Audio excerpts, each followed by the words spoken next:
sera facciamo una ricetta svuota frigo, un po' a sentimento, quindi non c'è una vera e propria lista ingredienti.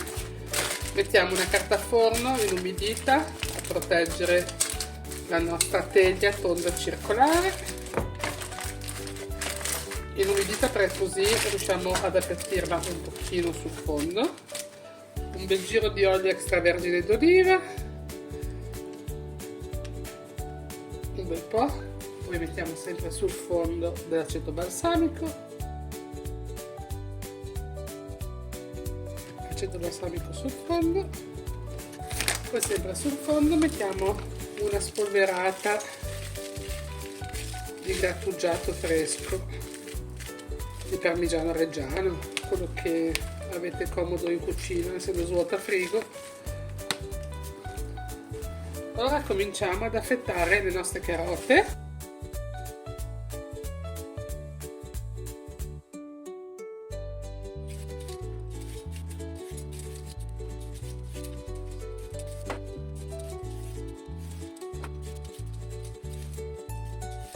Facciamo tutte, sono 6 carote. Allora togliamo tutto questo, poi tagliamo anche le punte,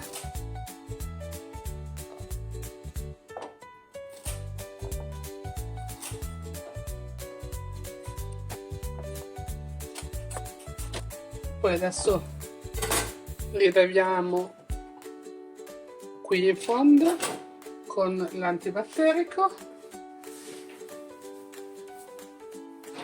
così ci possiamo appoggiare sopra direttamente le carote.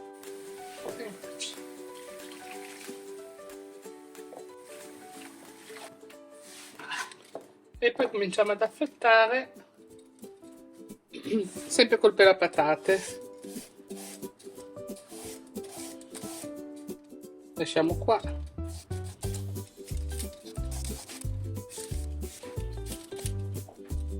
Allora, le potete mettere dentro tutte belle stese intorno, ma trovo un lavoro inutile, preferisco metterle così a ricciatine, come vengono fuori dal pelapatate.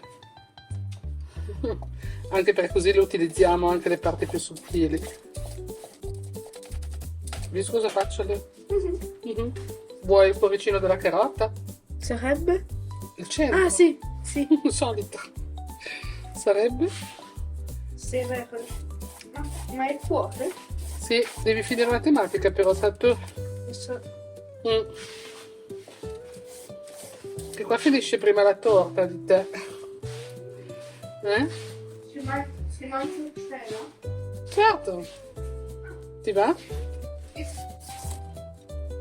Belle ricciatine nel mezzo, Anzi, guarda, visto che abbiamo deciso di farle arricciate, le metterei direttamente qui, così intanto si condiscono meglio. E le faccio con le carote stavolta, per l'altra volta è già successo un'altra volta che l'ho fatta, e l'ho fatta col cavolo cappuccio, ma stavolta volevo cambiare, così potete usare anche i pezzi piccoli. Se invece avete le patate dolci, potete fargli fare tutto il giro intorno, poco alla volta, andare sempre verso il centro e viene una specie di spirale. Visto che stasera siamo solo noi, la faccio in versione super fast. Vedete che sulla carota è grossa, più è bella, poi gli potete fare la spirale intorno. Comunque se l'appoggio faccio meglio, ragazzi. Per assurdo vado un po' più veloce. Vedete, con delle foglie così le mettete tutte intorno qua, fate fare tutto il giro, ma bien bene anche arricciata, non è che il sapore è quello.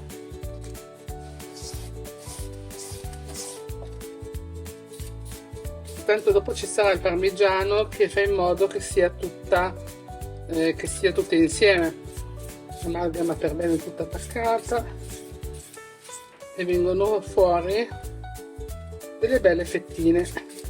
Intanto che siamo già in fase avanzata di taglio di carote, i pezzettini del centro li do sempre a mio figlio.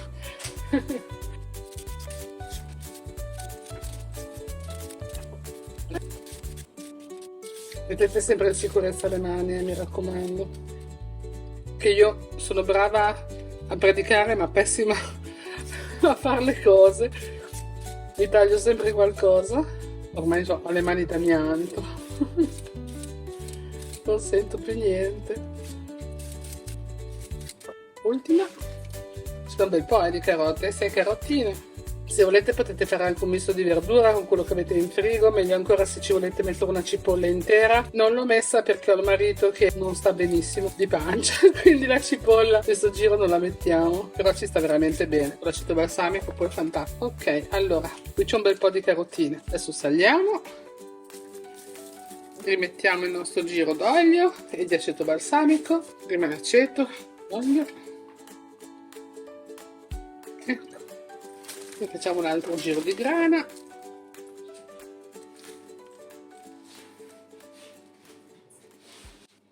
Sopra e sotto, perfetto. E poi adesso prendiamo la pasta sfoglia. Una pasta sfoglia tonda e la adagiamo completamente sopra. Poggiamo la pasta sfoglia sul nostro piano e li facciamo dei piccoli forellini con una forchetta tipo vulcano.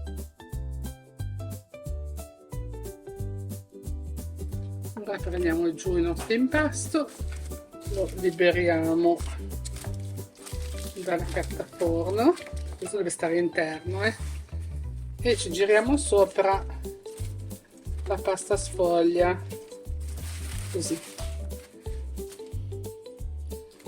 Adesso cerchiamo di stare centrali, ok, e poi passiamo la pasta sfoglia all'interno, cercando di sfregare il più possibile contro la parete, ok? Facciamo passare dentro così, tirando su la carta forno e spingendo al contrario. Facciamo tutto il giro.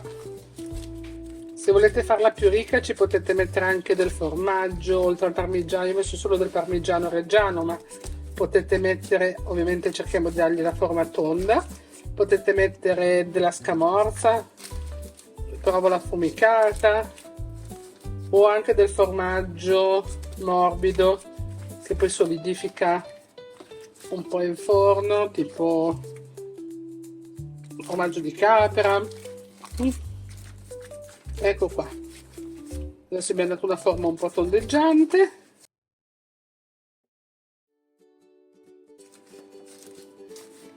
Non importa spennellarla perché poi questa torta sarà rovesciata, quindi anche se non stiamo a mettere l'uovo per farla dorare non occorre. Adesso la mettiamo in forno a 180 gradi per 25-30 minuti, la controlliamo. Diamo un'occhiata un attimo. Siamo già belli cotti, ecco, la pasta sfoglia è cotta. Bene biscottatina. Ecco qui. Piace Leo?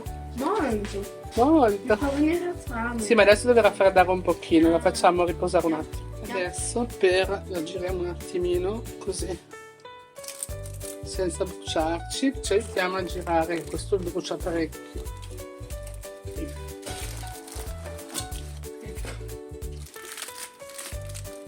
Poi tiriamo su la nostra teglia e scoperchiamo la parte sopra della torta. Vi faccio vedere cosa non diventa.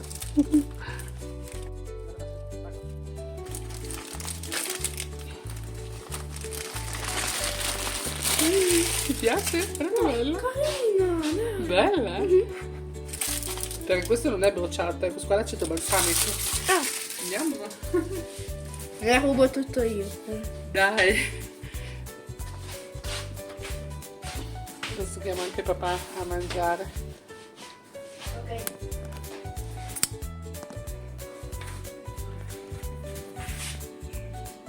La pasta sfoglia ultra semplice, un pasto velocissimo. Adesso tagliamo le fette.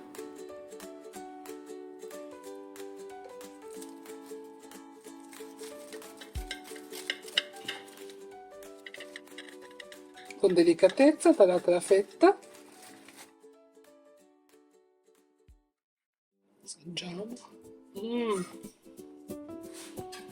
Buonissimo. È super saporito, con poco e niente, fumato e morbidissima. Ecco qua, una